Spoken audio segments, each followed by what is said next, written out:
Nos interesa hablar hoy de división de polinomios. Vamos a trabajar esencialmente en nuestro anillo de polinomios, pero con una indeterminada. Es decir, vamos a centrarnos, o bueno, por simplificar las cosas, dado nuestro... Vamos a poner anillo... Opa, queda un poco aburrido. Aquí.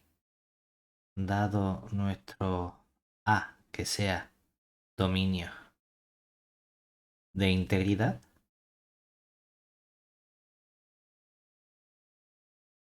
vamos a considerar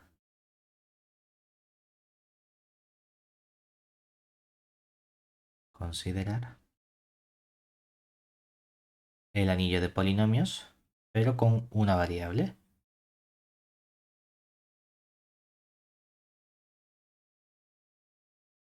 que va a ser a con su variable. Podemos poner t o x o como nos apetezca. Donde sabemos entonces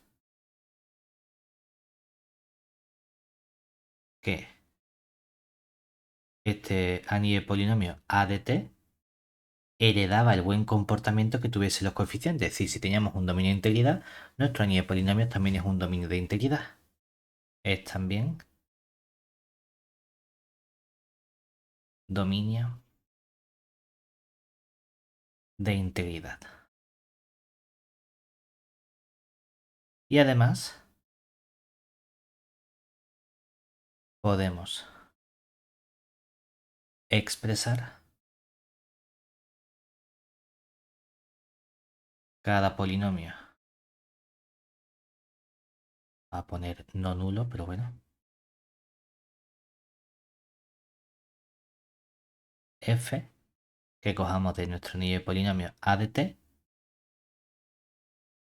como teníamos una expresión donde poníamos el correspondiente coeficiente a su 0 más a su 1 por t, y así hemos tenido distintas potencias hasta que llegamos a un cierto a su...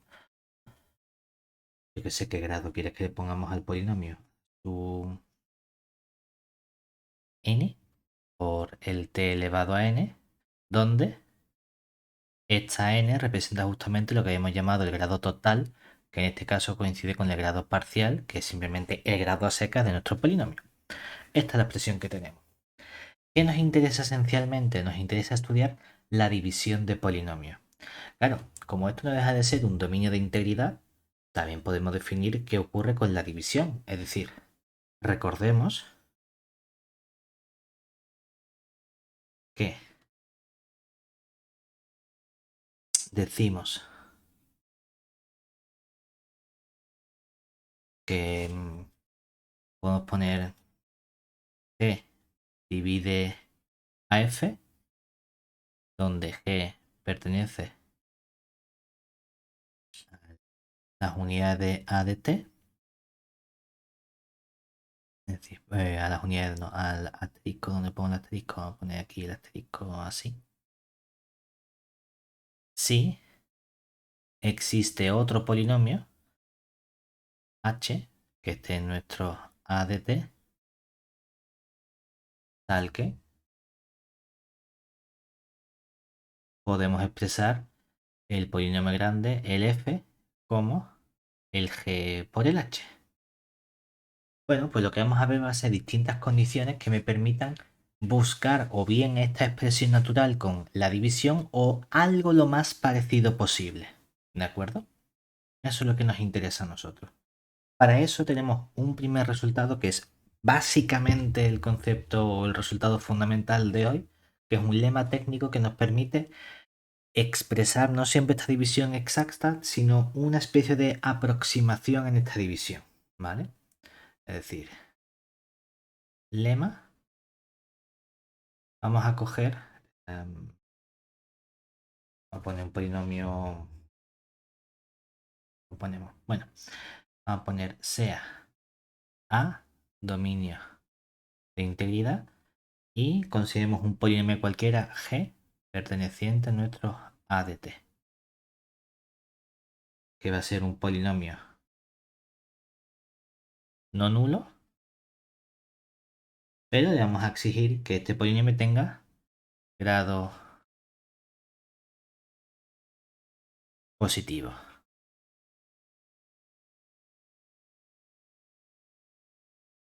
¿Vale?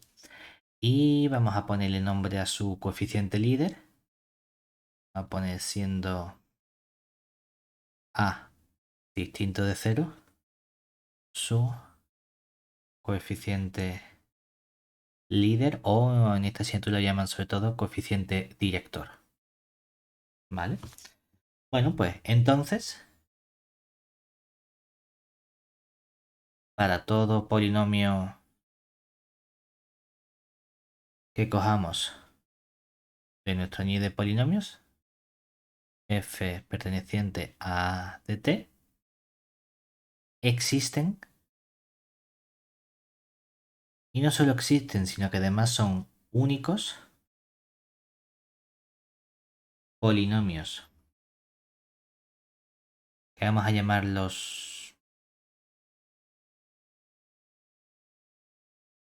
vamos a poner, bueno, para confundirlo, q y r, pertenecientes a A de t, una especie de cociente y resto,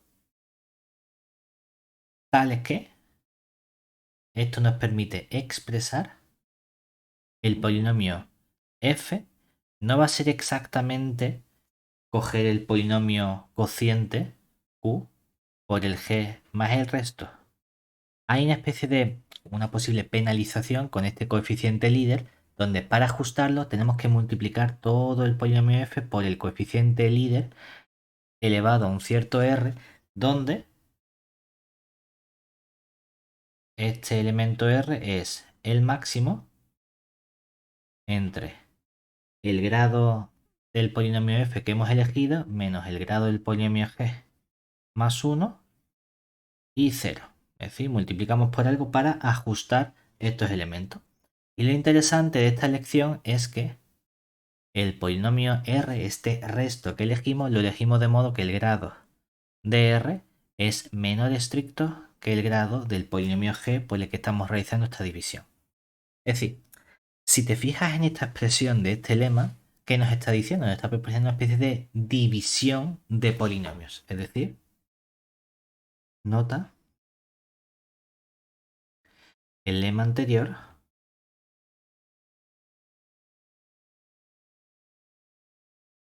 nos proporciona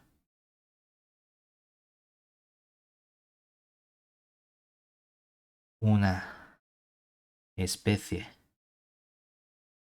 de división de polinomios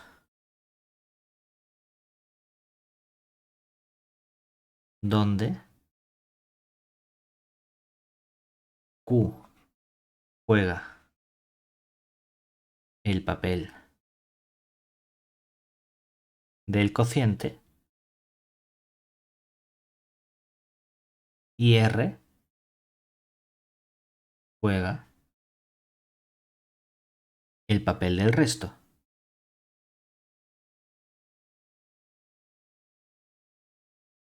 Es decir, en particular, la división será exacta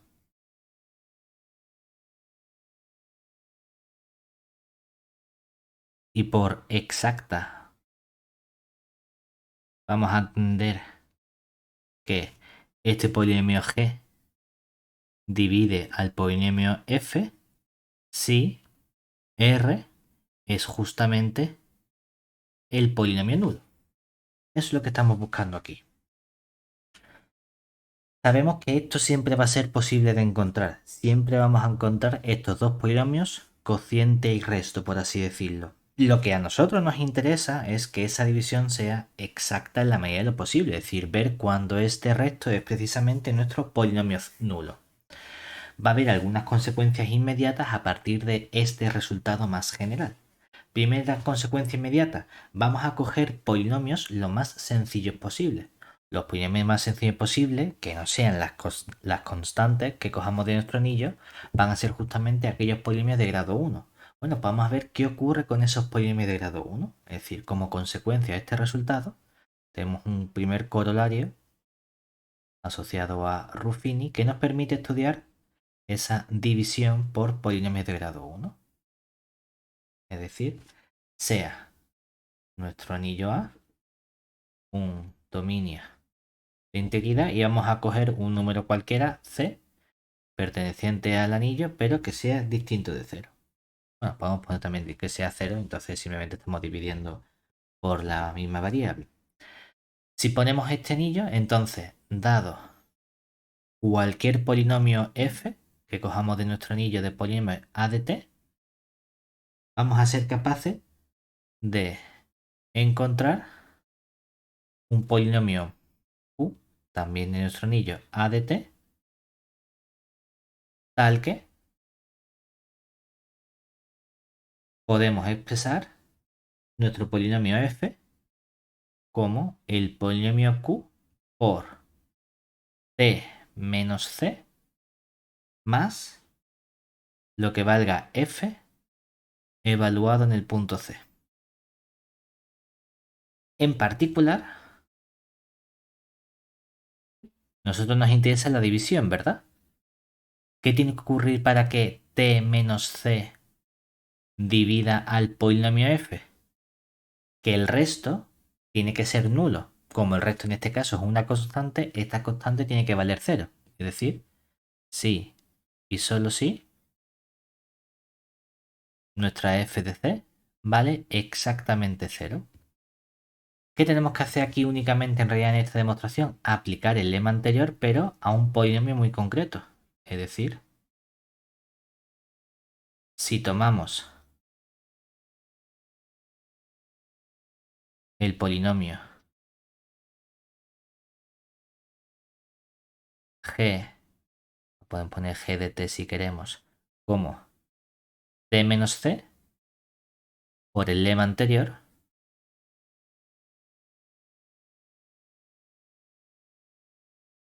podemos expresar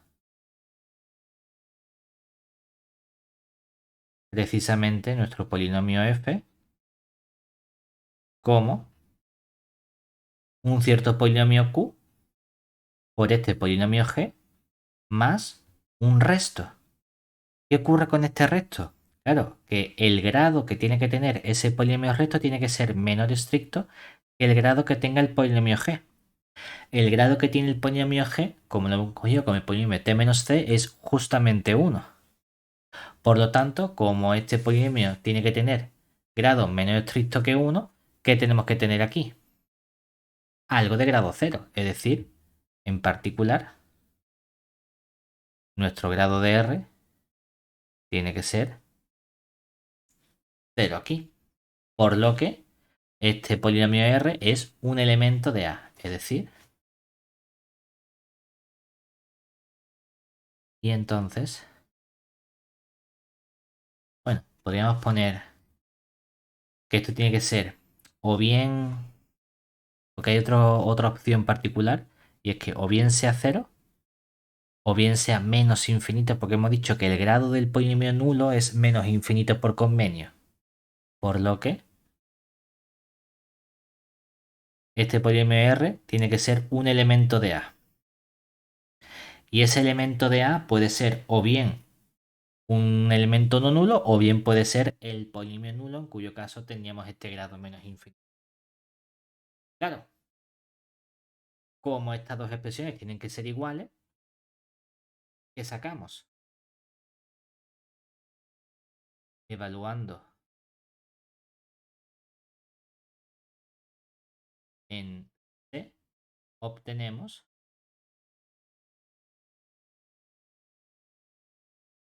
nuestro f de C tiene que coincidir con ese polinomio u de C por el polinomio g de C más el polinomio r. Pero como g de C es c menos c es igual a 0, lo que obtenemos aquí es simplemente r de c. Luego, sabemos que este r en el punto c justamente es nuestra f de c, es decir, el polinomio f coincide con nuestro polinomio q que multiplica al t menos c más el polinomio r que como es un elemento de A es siempre una constante que sería este valor f de c. En particular, ¿qué tiene que ocurrir para que haya división?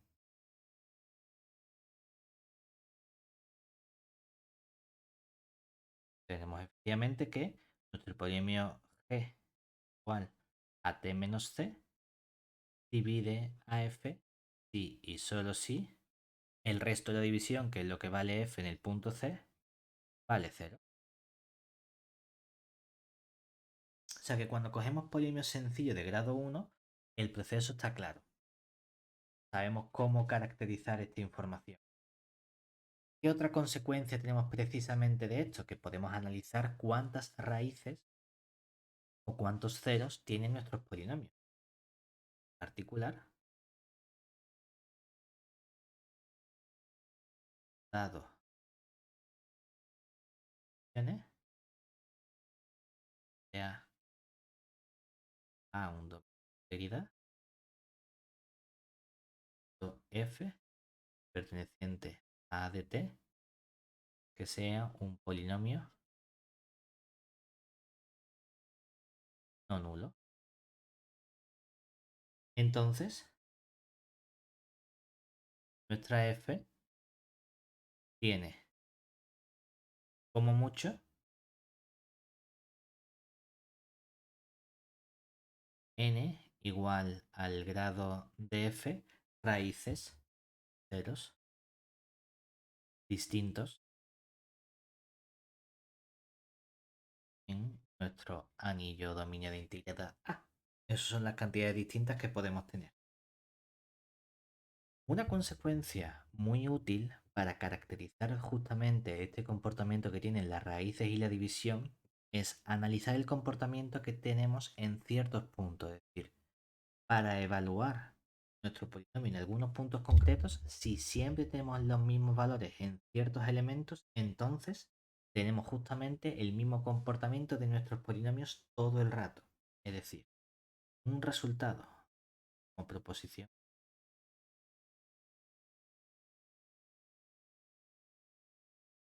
El nombre es un poquito más largo, ¿no? Pero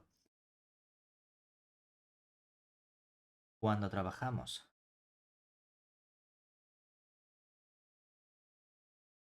con A que sea un dominio de integridad infinito, obtenemos mayor información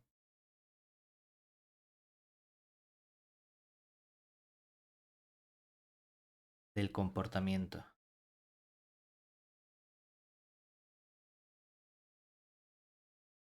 de los polinomios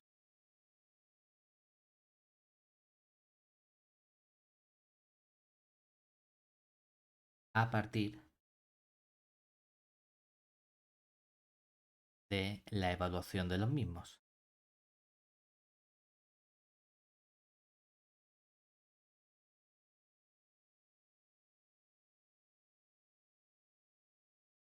Lo que se conoce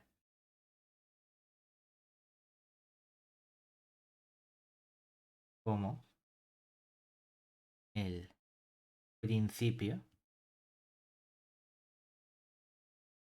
de prolongación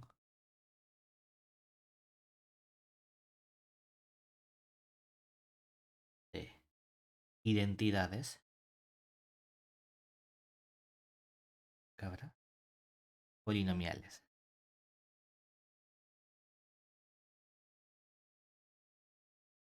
¿Qué es el siguiente resultado que ponemos a continuación? Proposición.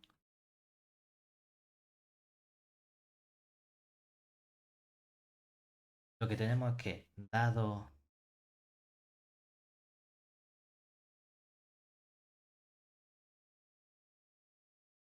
A un dominio de integridad infinito, cuando hablamos del infinito nos referimos a la cardinalidad, el número de elementos que tiene como conjunto. Y unos elementos f y g.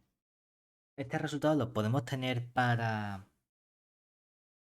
un anillo con una única indeterminada o con más indeterminadas. Es decir, lo tenemos como concepto general. Es decir, polinomios que sean de un anillo con, en general, las indeterminadas que sean, hasta n.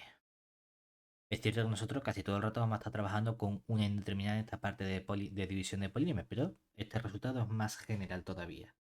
Van a ser polinomios tales que existe otro polinomio h en las n indeterminadas, y este polinomio h lo que verifica es que va a ser un polinomio no nulo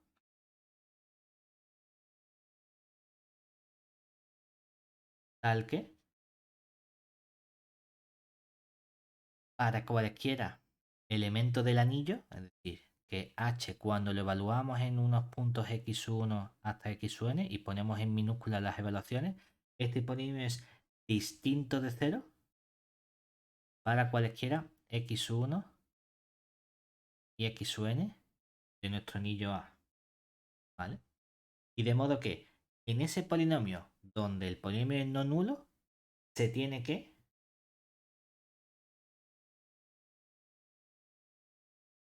hay igualdad de los dos polinomios. Así que la f evaluada en x1 hasta xn coincide con la g, polinomio g evaluado en estos puntos.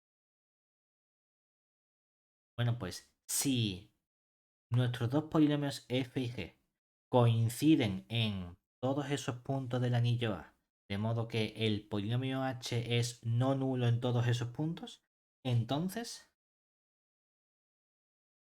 podemos garantizar que f y g son exactamente el mismo polinomio. Eso es lo que nos dice este principio de prolongación de identidades polinomiales. Que si tenemos puntos donde esos dos polinomios coinciden, entonces esos dos polinomios son iguales en todos los elementos. Claro, esto lo que nos dice es que el comportamiento sobre estos dominios de integridad infinitos son mejores en el sentido de que es suficiente conocer la información de las evaluaciones. Y justamente ya teníamos un resultado de las evaluaciones. Ese concepto relacionado con las evaluaciones era lo que hemos llamado nosotros las funciones polinomiales asociadas, que era evaluar en cada uno de esos puntos. Es decir, en particular, nota, lo que nos dice esto es que si tenemos nuestro A, sea un dominio de integridad infinito, para que los polinomios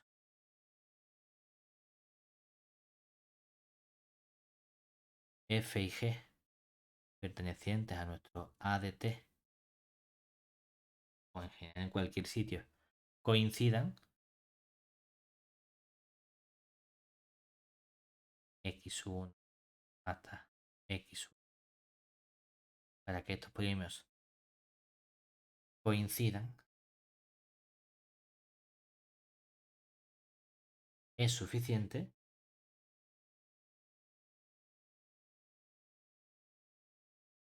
que las correspondientes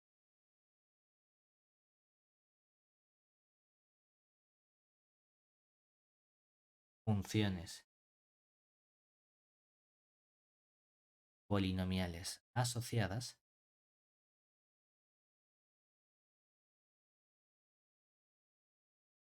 que habíamos llamado como f mayúscula y g mayúscula, sean iguales.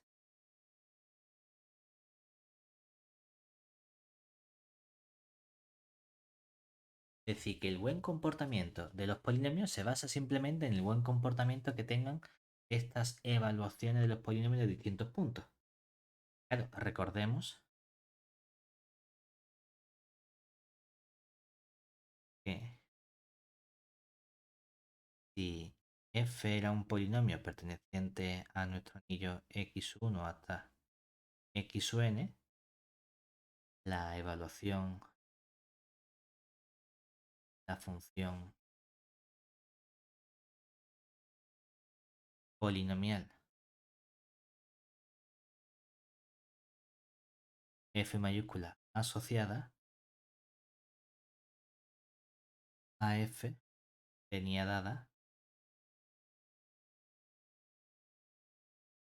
por una aplicación f mayúscula que no iba de a ni de estas evaluaciones, iba de b elevado a n, que era el producto cartesiano de b n veces en b, de modo que a cada elemento x1 minúscula hasta un xn minúscula le asociaba por definición este f mayúscula de estos elementos, que era coger la evaluación del polinomio f en estos elementos x1 hasta xn, donde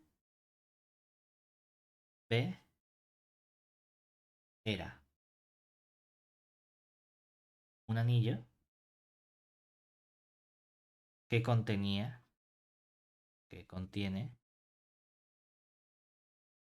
al anillo A como subanillo.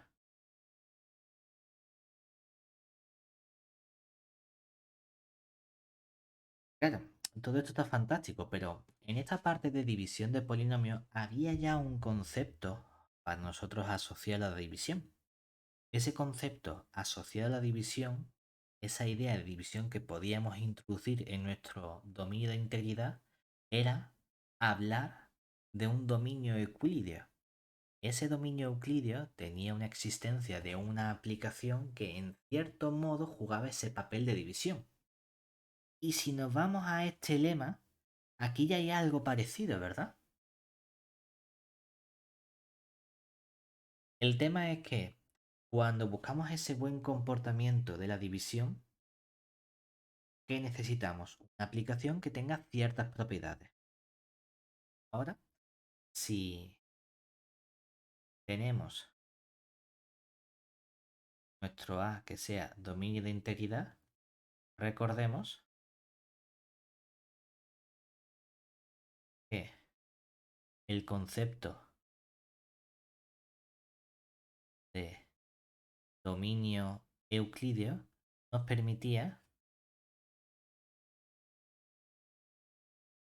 introducir,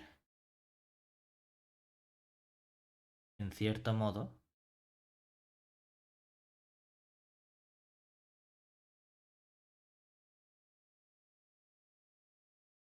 un proceso o concepto de división,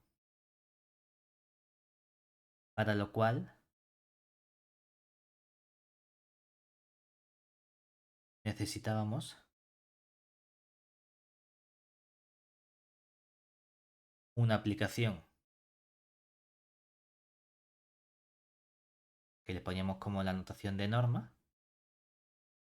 que fuese de este anillo A en los naturales con el cero, tal que tenía que verificar tres propiedades. La primera propiedad que tenía que verificar era que la norma de un elemento X era cero si y solo si ese elemento era el elemento nulo de nuestro anillo. La segunda propiedad es que tenía que ser multiplicativa, es decir, que la norma de un X por Y tenía que ser la norma del X por la norma del Y para cualesquiera elementos X y que cogiésemos de nuestro anillo. Y la tercera propiedad era esa parte de división euclídea en cierto modo. Es decir, que si teníamos dos elementos X y que no fuesen cero, entonces existía un tercer elemento, R, de nuestro anillo A, tal que podríamos expresar, o bien ponemos que la y divide al x menos r o la x divide al y menos r, me da exactamente igual, pero la relación era entonces que la norma de ese elemento r era menor estricta que la norma del elemento que estaba dividiendo. ¿Qué queremos hacer nosotros? Queremos aplicar esto también, pero no al anillo A de coeficientes. Queremos aplicar esto a nuestro anillo de polinomios, es decir, nos gustaría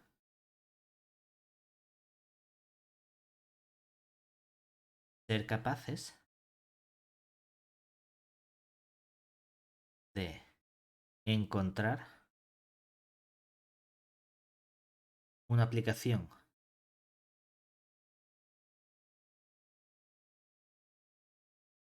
similar para el anillo de polinomios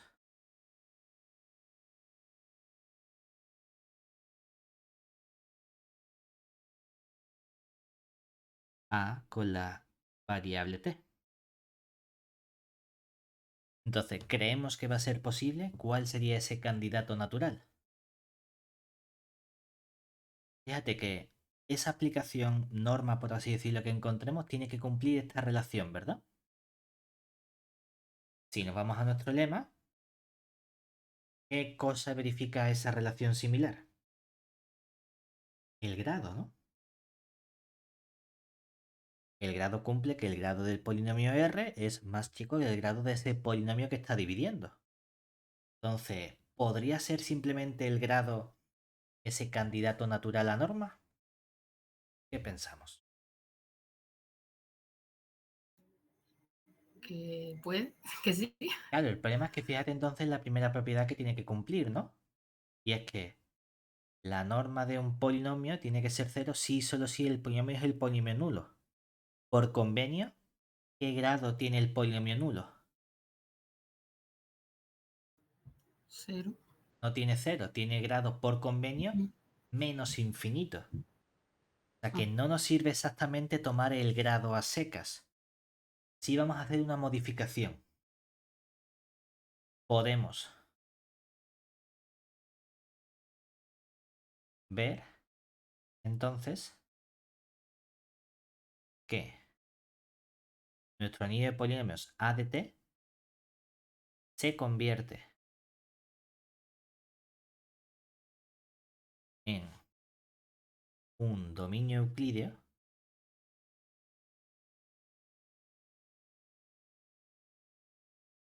si consideramos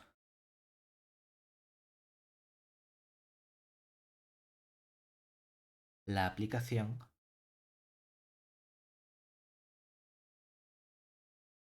norma que vaya de nuestro anillo de polinomios A de t en los naturales con el cero, dada por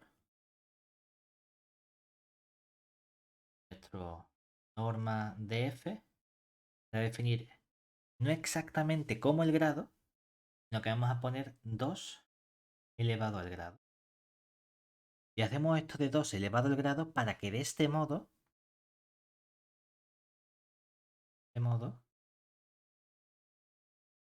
como el grado del polinomio nulo es igual a menos infinito por convenio, tenemos que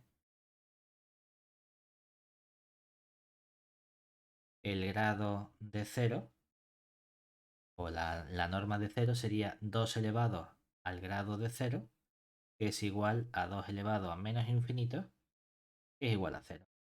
Entonces sí que se cumple que el elemento nulo tiene justamente norma 0. Si hubiésemos dicho simplemente la norma es el grado, nos fallaría en esta parte y teníamos problemas. En concreto, el hecho de que ya tengamos este dominio de dominio euclidio nos da un mejor comportamiento. No solo eso, sino que además podemos caracterizar el hecho de que nuestro anillo sea un dominio euclidio. ¿Qué necesitamos? Es cierto que necesito que nuestro A sea un dominio de integridad, pero tenemos un mejor comportamiento en ese caso. ¿Sí? Oposición, para caracterizar nuestro elemento entonces, tenemos lo siguiente. Es que dado A dominio de integridad son equivalentes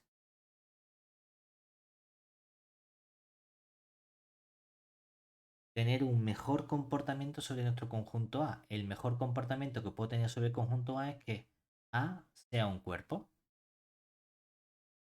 Cuando A sea un cuerpo, vamos a poder tener esta aplicación norma bien definida. Es decir, vamos a tener entonces que nuestro anillo de polinomios, A de t, es un dominio euclídeo. Y en ese caso, vamos a tener también que nuestro anillo de polinomios es un dominio de ideales principales. En realidad, la parte fundamental es esta relación de ser un dominio euclídeo, porque recordemos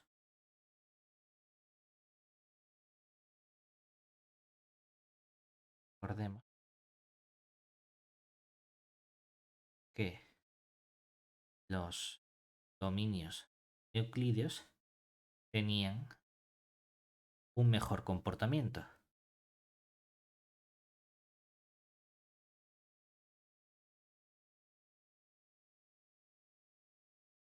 ya que ser dominio euclídeo, ¿qué implicaba? Que aparte de ser un dominio euclídeo, ¿qué éramos también?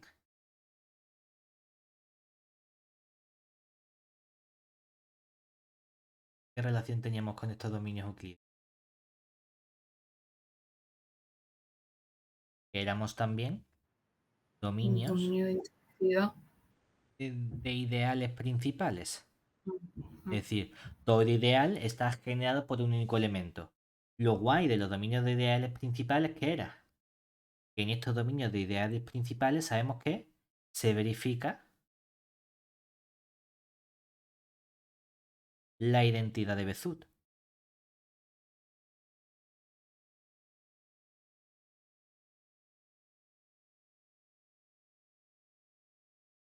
Pero ser un dominio de ideales principales también me garantizaba entonces que éramos el qué? Un dominio de factorización única, es decir, podíamos expresar todo elemento como un único producto de elementos irreducibles. Y lo guay de trabajar en un dominio de factorización única es que, por un lado, todo elemento irreducible era un elemento primo. Y otro buen comportamiento de estos dominios de factorización única es que siempre existen el máximo común divisor y el mínimo común múltiplo para cualquier elemento. Pues cuando nuestro anillo A de coeficientes tenga un mejor comportamiento que lo haga cuerpo, entonces nuestro anillo de polinomios en realidad tiene todas las buenas propiedades que hemos estudiado de los anillos previamente. Es un dominio euclídeo, tenemos esa especie de división que me garantiza o me proporciona este lema técnico, pero también podemos expresar todo ideal como el ideal principal generado por un único elemento y tenemos una única factorización de todos los elementos. No solo eso, sino que justamente este hecho de que tengamos esta única factorización lo podemos caracterizar en base al comportamiento de los coeficientes. ¿Qué quiero decir? Esta cadena se genera cuando el anillo A es un cuerpo. Si los coeficientes son cuerpos, entonces el conjunto de polinomios es un dominio euclídeo que implica que también es un dominio de principales y que implica que también es un dominio de factorización única. Eso no quita que podamos tener dominios de factorización única sin necesidad de que nuestro nivel de polinomio sea un dominio de ideales principales o un dominio euclídeo.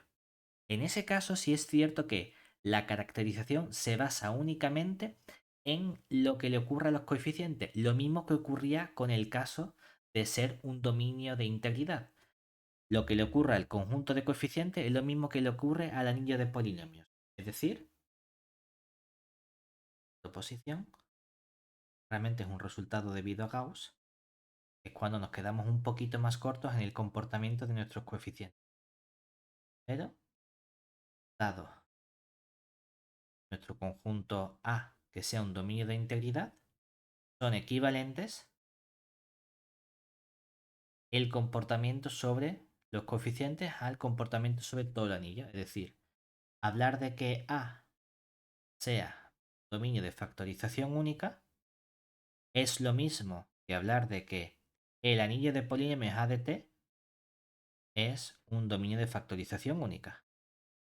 O incluso si queremos, podemos hablar de que no trabajar solo con una variable, sino hablar con x1 hasta x n y tener n variables, pues me da igual las indeterminadas que tengamos, Lo que le ocurre al coeficiente es lo que le ocurre a todo nuestro anillo de polinomios.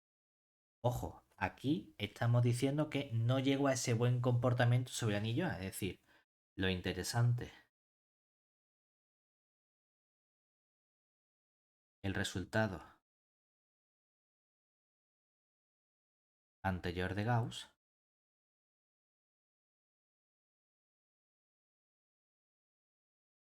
nos indica que cuando A no es un cuerpo,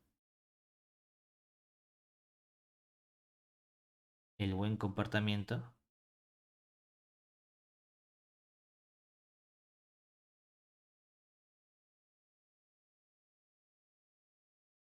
de factorización sobre el anillo de polinomios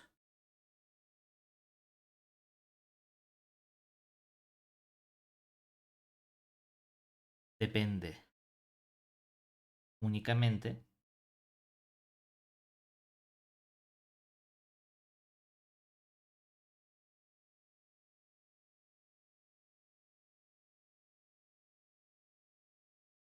del anillo de coeficientes A.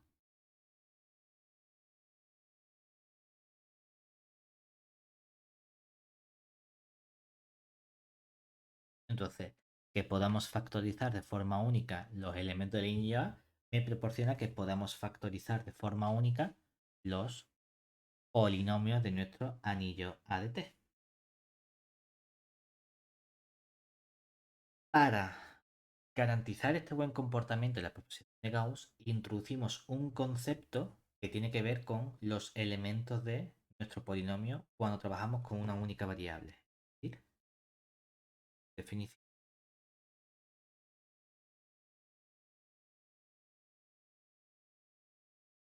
sea, vamos a limitarnos a nuestro anillo A, que sea un dominio de factorización única, suponiendo que ya podemos trabajar con ese comportamiento, y conseguimos un polinomio f que está en nuestro anillo A de t. Es decir, ya sabemos por nuestro de Gauss que si A es un dominio de factorización única, lo mismo va a ocurrir con nuestros polinomios. Entonces, dado nuestro polinomio, de modo que podemos expresarlo como, ¿cierto? A sub 0 más A sub 1 por t más A sub n por t elevado a n, se define el contenido de f como, lo llamamos c sub f, y este contenido de f es justamente el máximo común divisor de todos los coeficientes que tiene este polinomio, es decir, máximo común divisor de a sub 0, a sub 1 hasta a sub n. Bien, hasta ahí. Fíjate que este máximo común divisor es un elemento del anillo A, trabajando sobre el anillo. Bueno, pues lo que vamos a ver es que tenemos ciertas buenas propiedades del comportamiento de este contenido. ¿Nota?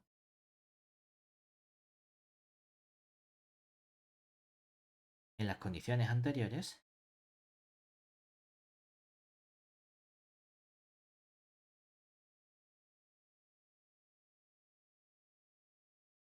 tenemos las siguientes propiedades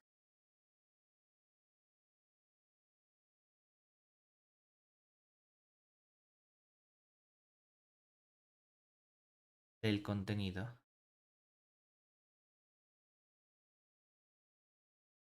de un polinomio.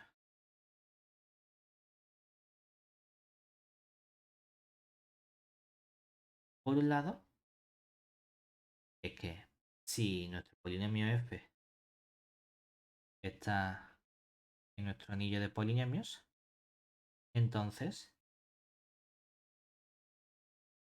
este máximo común divisor es un elemento del anillo A, es decir, el máximo común divisor, el contenido, divide a cada uno de los elementos, a cada uno de los coeficientes. Como divide a cada uno de los coeficientes, divide a este a su 0, divide a este a su 1 por t, divide al a su 2 por t cuadrado, divide al a su n por t elevado a n. Por tanto, este contenido divide a todo el polinomio f. Y además, podemos expresar cómo lo divide ese polinomio f como un cierto elemento c sub f por el f tilde, donde el contenido de este f tilde vale 1. Es decir, nos quitamos la parte común, lo que divide a todos, lo sacamos factor común y entonces ese nuevo elemento ya es un polinomio que tiene contenido 1. Ojo, que tenga contenido 1 no significa que los coeficientes sean todos 1. Estamos diciendo simplemente que hemos quitado las cosas que tengan en común esos polinomios. También este contenido es una aplicación multiplicativa, es decir, si f y g son dos elementos de nuestro anillo de polinomios t, entonces lo que sabemos es que el contenido de f por g es lo mismo que el contenido de f por el contenido de g. En particular, estas propiedades sobre los contenidos nos permiten analizar el buen comportamiento que tenemos a la hora de estudiar la irreducibilidad de nuestros polinomios en el anillo. Es decir, este concepto del contenido de un polinomio f perteneciente a nuestro anillo a de t con a dominio de factorización única nos permite analizar la irreducibilidad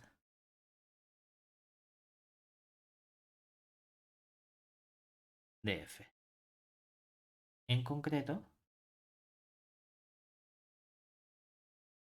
obtenemos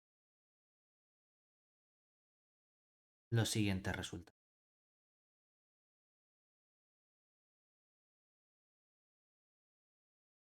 Vamos a poner en lugar de como proposiciones y demás, lo vamos a poner de forma un poco más esquemática, como hemos hecho antes con estas propiedades.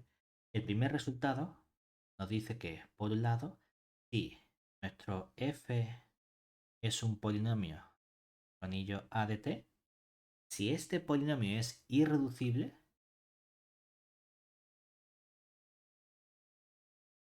tenemos que especificar que sea irreducible en el anillo de polinomios a de t, entonces, si tiene grado positivo,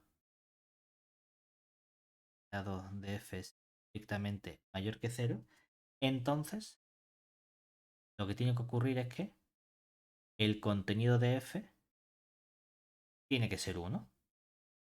Y además, f es también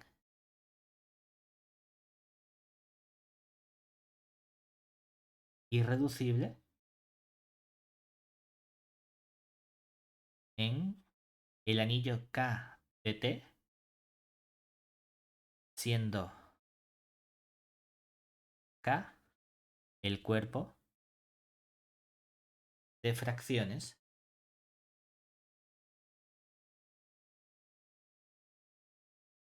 asociado a nuestro A o anillo A. ¿Recuerdas el funcionamiento que tenía este cuerpo de fracciones de A?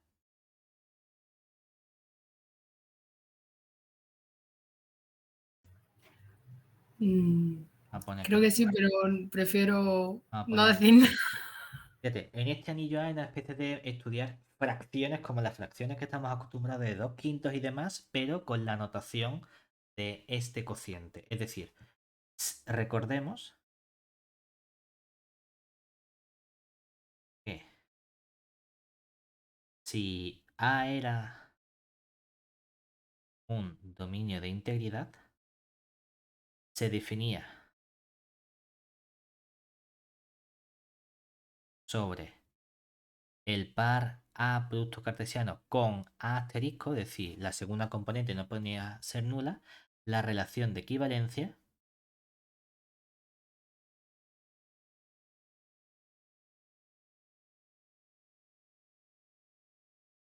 donde teníamos que un elemento xy se relacionaba con otro elemento x'y',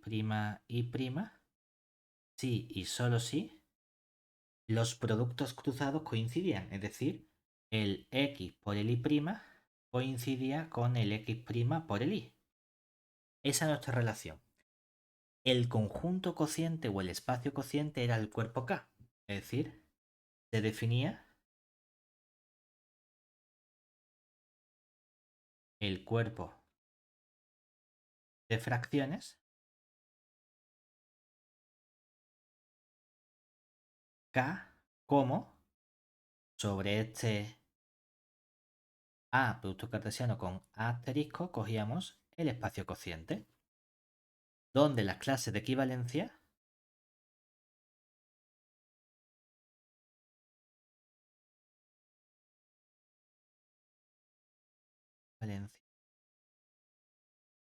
se denotaban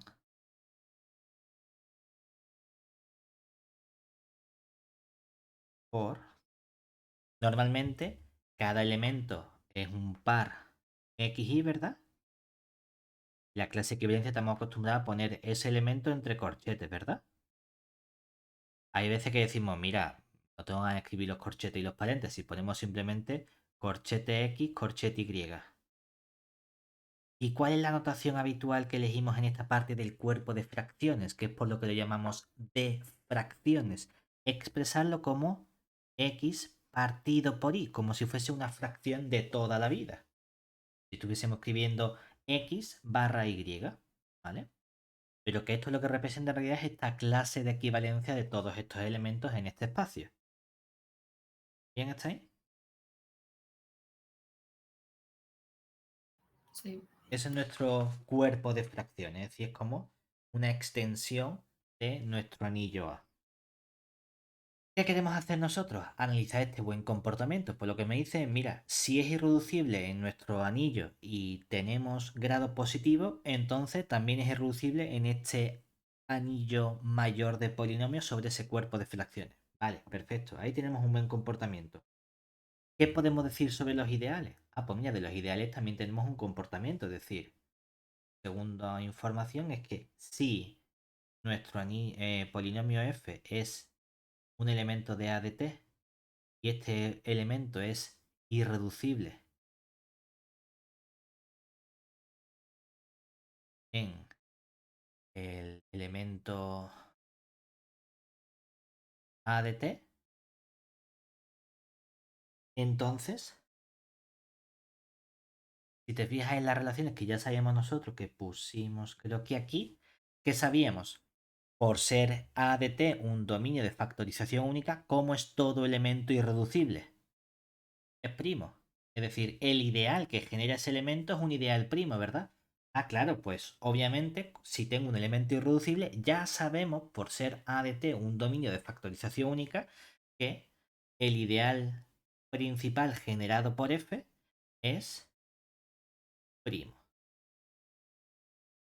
Es decir, el ideal principal generado por f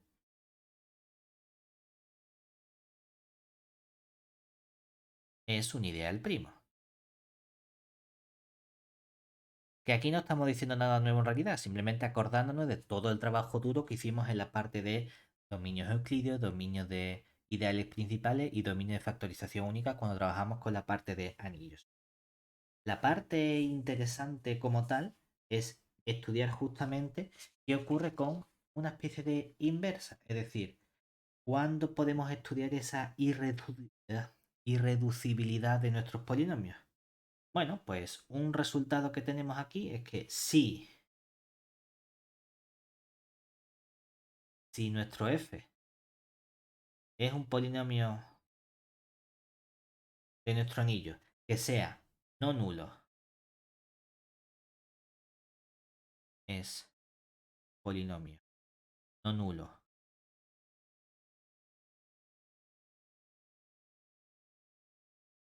que no es una unidad,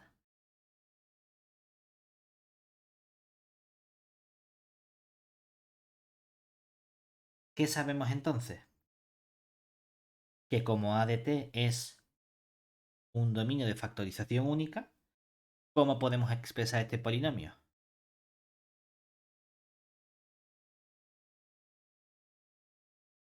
Entonces, f es producto de polinomios irreducibles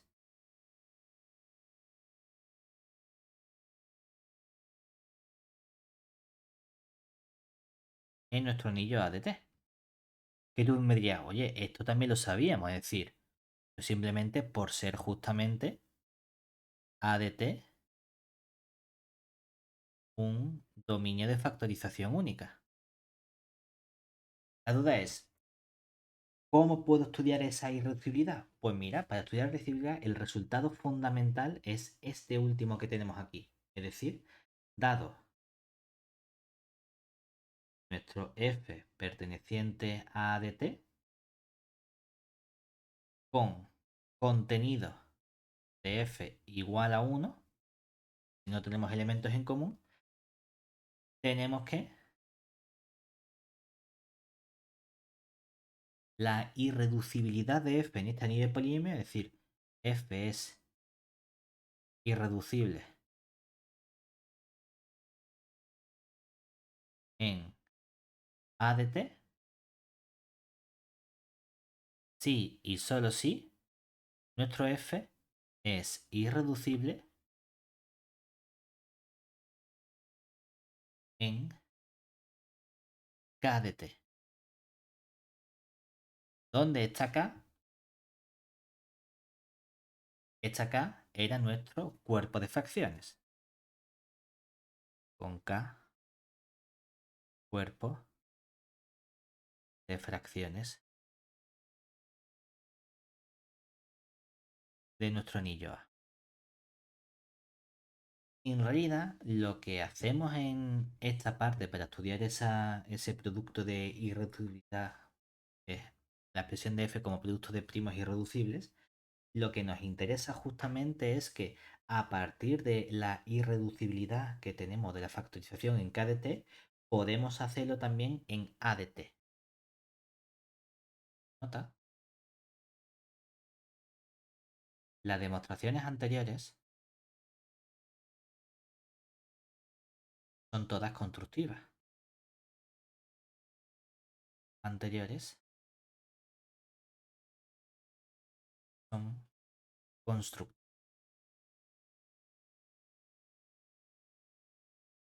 Y nos permiten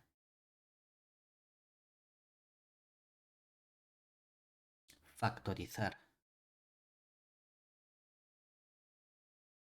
el polinomio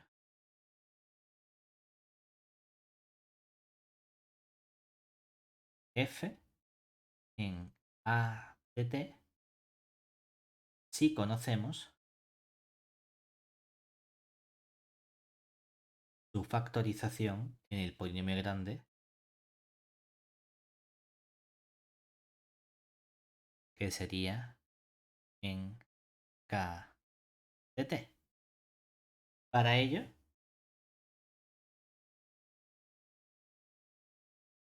consideramos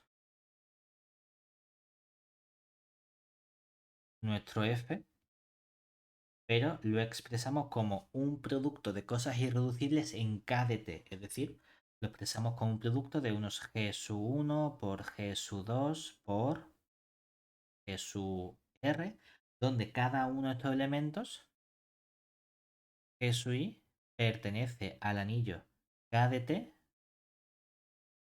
pone que es mayor, pero todos estos son irreducibles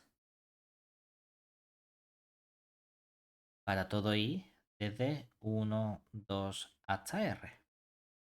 La idea es encontrar una factorización también de cosas irreducibles, pero que los elementos no estén en el K, sino que estén en el A. ¿Qué hacemos ahora? Bueno, pues tomamos un C sub i perteneciente al conjunto de coeficientes, es decir, al anillo A, de modo que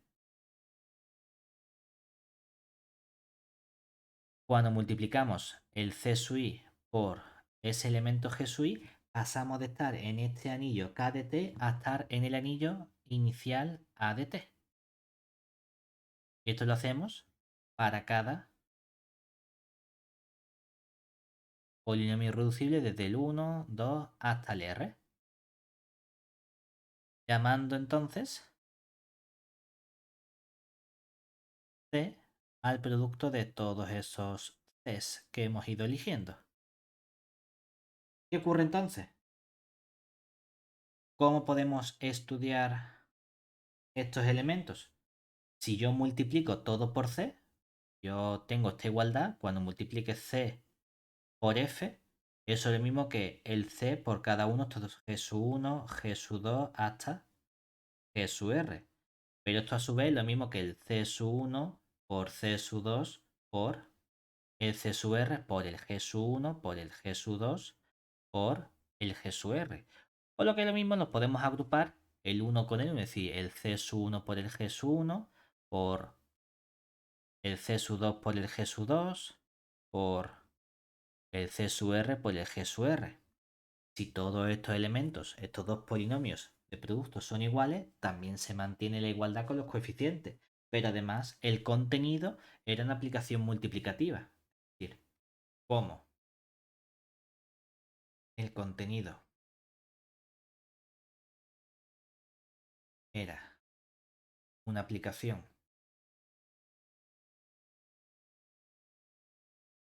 multiplicativa,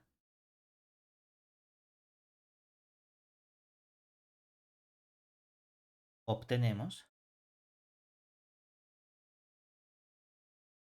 que el contenido de nuestro polinomio C por F es lo mismo que podemos sacar la C de esos productos fuera por el contenido de F.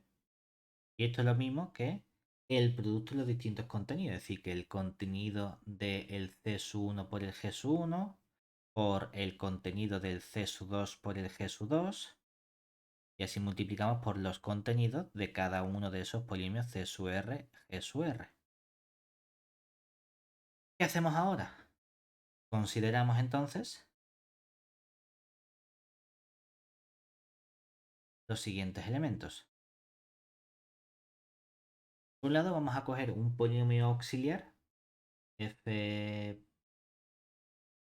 f tilde, que nuestro f tilde va a ser coger el polinomio f que teníamos antes, pero vamos a dividir por su contenido. Y vamos a coger unos polinomios auxiliares h sub i, que ¿quiénes van a ser? Coger cada una de estas parejas c sub i por el g sub i y lo vamos a dividir entre su contenido. Para todo i de 1, 2 hasta r. ¿Qué ocurre entonces? Si tenemos esta expresión ahora, ¿cómo podemos expresar nuestro polinomio f1 o el f tilde? Aquí. Porque el f tilde es prácticamente lo mismo que la f, ¿verdad? Solo que lo estamos dividiendo entre un elemento. ¿Qué ocurre ahora con este elemento f tilde? Como dijimos cuando estudiamos el contenido, aquí, este nuevo polinomio f tilde, si lo dividimos por su contenido, ¿qué le ocurre? Que tiene contenido 1. Ah, pues entonces este nuevo polinomio f tilde podemos expresarlo como el producto de estos polinomios h1 por h2 por el h sub r. Y este polinomio f tilde es simplemente el f entre el contenido de la f. ¿Qué ocurre entonces? Que todos estos polinomios que tenemos aquí, estos h sub i, son polinomios que pasan de estar, cada G sub i estaba en el anillo K. Cuando lo multiplicamos por la C está en el anillo A. Cuando dividimos entre su contenido sigue estando en el mismo anillo, es decir, todos estos elementos siguen estando en el anillo A, pero como los hemos construido a partir de multiplicar los G sub i que eran irreducibles, estos elementos son irreducibles también en nuestro anillo A de T. Es decir,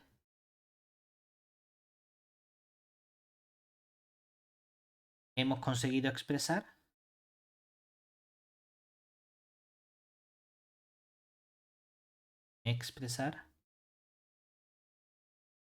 el polinomio f como el contenido de f por un producto de polinomios h sub 1 por h sub 2 por h sub r.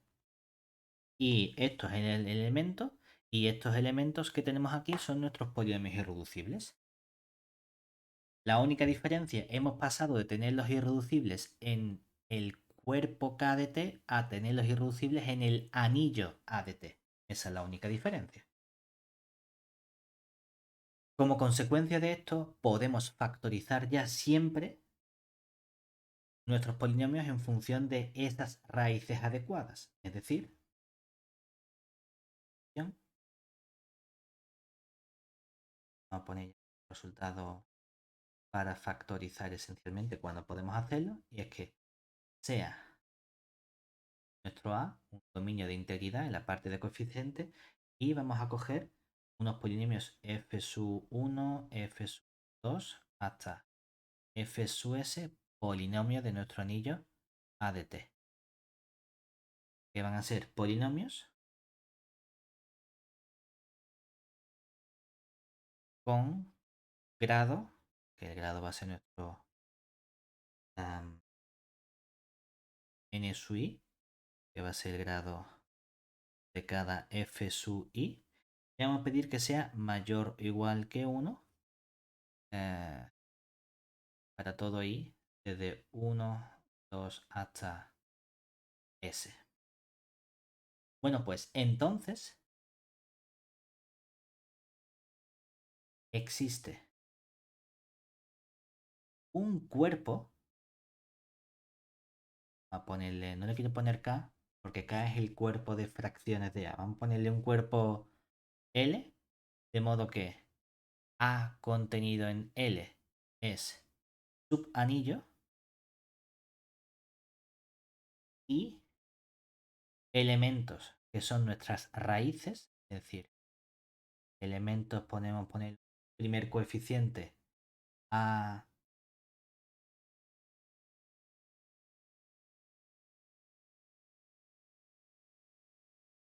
¿Qué prefieres, dos subíndices o un subíndice y un superíndice? Dos subíndices, Vale, creo. ¿separados por comas o sin nada? No sé, la verdad. Te pregunto porque va a haber un, un subíndice para cada una de estas funciones. Los podemos poner opciones, ¿no? Para que hacer una idea. Puedes poner A y puedes poner aquí y aquí otra cosa. O puedes ponerlo así. O puedes ponerlo así. O puedes ponerlo así. O puedes ponerlo, depende de qué forma te gusta más para expresarlo y que vemos claro qué va con qué, ¿sabes? No sé, yo que pondría los dos abajo, pero porque cuando los pongo arriba como que Venga, pues vamos a ponerlo. tiendo a pensar en exponentes y cosas así, entonces Venga, pues no. vamos a poner los dos abajo, un cierto elemento a su i, y van a existir unas raíces que van a ser los x sub i 1, x sub i 2, hasta x sub i. En general, cada elemento tendrá pues unas ciertas raíces ah, n, n sub i, ¿de acuerdo? De las que tiene cada uno. porque esto lo hacemos con cada i que va desde 1, 2 hasta s, tal es que nosotros podemos expresar cada polinomio f sub i como este coeficiente a sub i y ahora por un polinomio de grado 0, de grado 1, es decir, un cierto t menos su raíz x sub i 1 por el t menos su raíz x sub i 2 por así hasta el t menos su raíz x sub i, y aquí es n sub i para indicar que tendrá tantas raíces como grado tenga ese correspondiente polinomio. Esto sería para todo i desde 1, 2 hasta s. Esta es nuestra factorización de estos polinomios. ¿Vale? Lo que pasa es que cada polinomio puede tener un grado distinto. Lo que estamos diciendo es que existe un cuerpo donde esta factorización es posible. Claro, ¿cuál es el problema? ¿Nota? La dificultad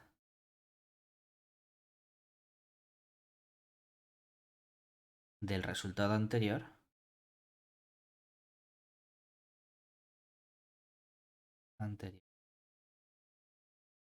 está precisamente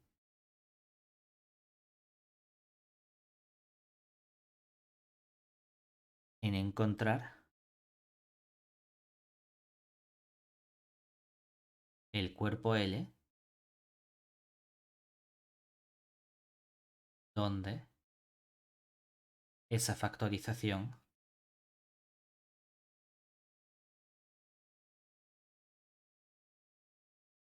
es posible. ¿De acuerdo? Claro, que uno dice, oye, por ponerte un ejemplo, ¿no?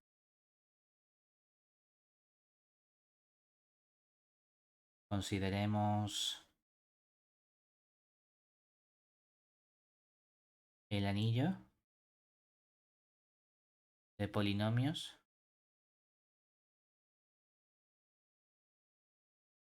No sé, ¿qué anillo quieres?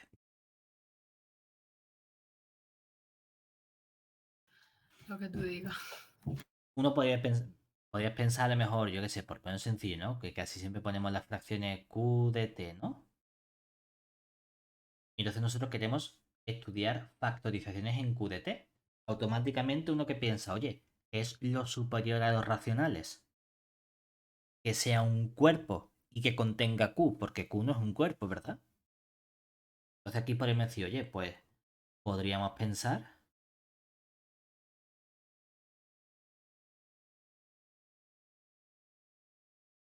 que el cuerpo L igual a R contiene a Q como subanillo y nos permite factorizar todo polinomio, ¿verdad? Factorizar todo polinomio. Pero si tomamos, vamos a poner f igual a t cuadrado más 1, ¿qué elementos podemos encontrar que sean un cierto a, como solo hay uno ponemos a, por t menos el x1 por el t menos el x2 con a x1 y x2 pertenecientes a este cuerpo? Es decir, aquí voy a poner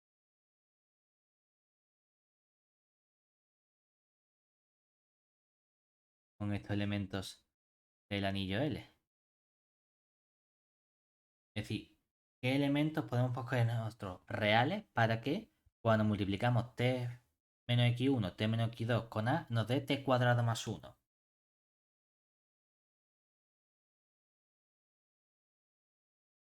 Claro, si nosotros desarrollamos esta parte, ¿qué nos queda cuando desarrollamos esta expresión? Nos quedaría el t por t sería t cuadrado. Luego nos quedaría menos, o si quieres poner más, que sería t por menos x2 con a, es decir, menos ax1 menos ax2 por t.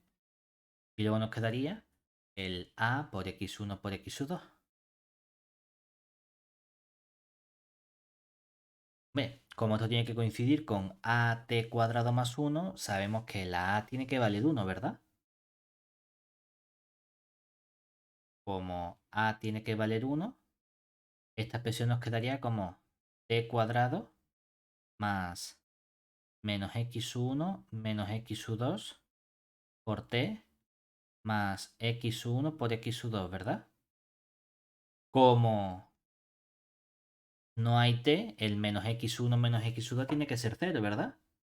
Entonces, lo que sacamos es que si menos x1 menos x2 tiene que ser 0, lo que estamos diciendo es que x1, por ejemplo, es menos x2.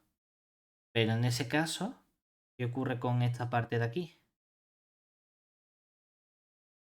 Que si x1 menos x2, entonces menos x1 al cuadrado tiene que coincidir con 1, lo cual es imposible en L igual a R, ¿cierto? ¿Eso qué implica? Que este cuerpo R no es suficientemente bueno para permitirme factorizar todo polinomio que cojamos de Q de T. ¿Vale? Pero, sin embargo,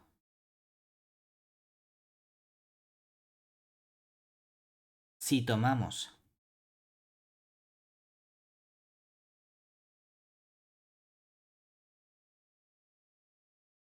sin embargo, si consideramos o tomamos el cuerpo L como nuestro cuerpo de complejos, de modo que Q contenido en C es subanillo, ahora sí que podemos factorizar.